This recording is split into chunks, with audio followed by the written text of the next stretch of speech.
Albert Einstein once said, everybody's a genius, but if you judge a fish by its ability to climb a tree, it will live its whole life believing that it is stupid. Ladies and gentlemen of the jury, today on trial we have modern day schooling. Glad you could come. Not only does he make fish climb trees, but also makes them climb down and do a 10-mile run. Tell me, school, are you proud of the things you've done?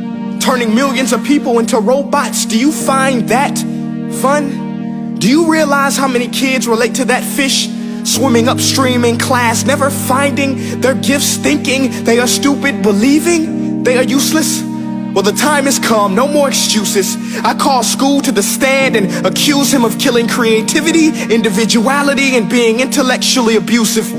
He's an ancient institution that has outlived his usage. So, Your Honor, this concludes my opening statement, and if I may present the evidence of my case, I will prove it. Proceed. Exhibit A. Here's a modern day phone. Recognize it? Here's a phone from 150 years ago.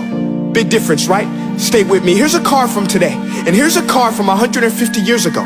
Big difference, right? Well, get this. Here's a classroom of today, and here's a class we used 150 years ago. Now ain't that a shame? In literally more than a century, nothing has changed. Yet you claim to prepare students for the future? But with evidence like that, I must ask, do you prepare students for the future or the past? I did a background check on you and let the record show that you were made to train people to work in factories, which explains why you put students in straight rows, nice and neat, tell them sit still, raise your hand if you want to speak, give them a short break to eat, and for 8 hours a day tell them what to think. Oh, and make them compete to get an A letter which determines product quality, hence grade A of meat. I get it. Back then, times were different. We all have a past. I myself am no Gandhi.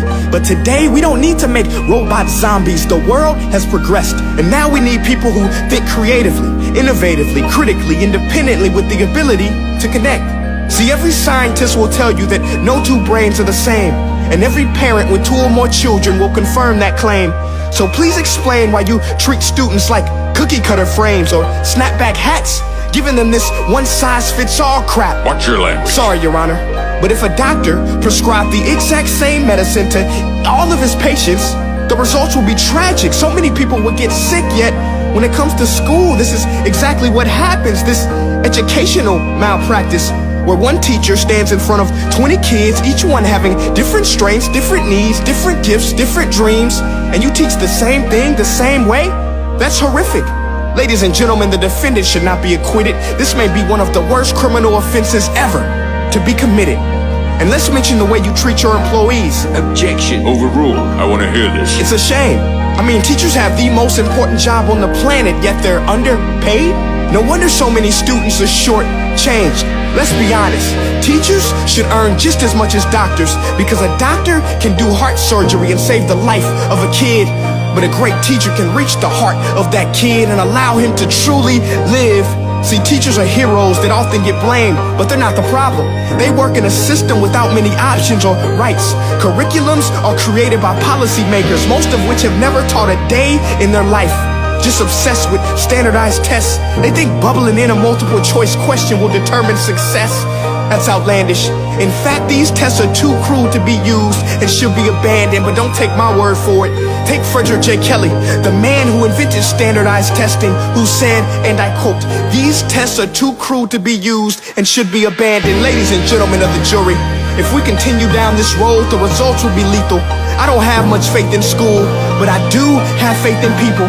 And if we can customize healthcare, cars, and Facebook pages, then it is our duty to do the same for education, to upgrade it, change it, do away with school spirit, because that's useless.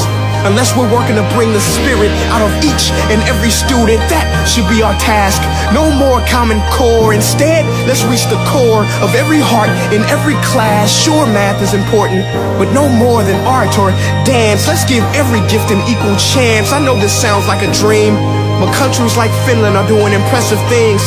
They have shorter school days, teachers make a decent wage, homework is non-existent, and they focus on collaboration instead of competition. But here's the kicker, boys and girls. Their educational system outperforms every other country in the world. Other places like Singapore are succeeding rapidly. Schools like Montessori, programs like Khan Academy. There is no single solution, but let's get moving. Because while students may be 20% of our population, they are 100% of our future. So let's attend to their dreams, and there's no telling what we can achieve. This is a world in which I believe, a world where fish are no longer forced to climb trees. I rest my case.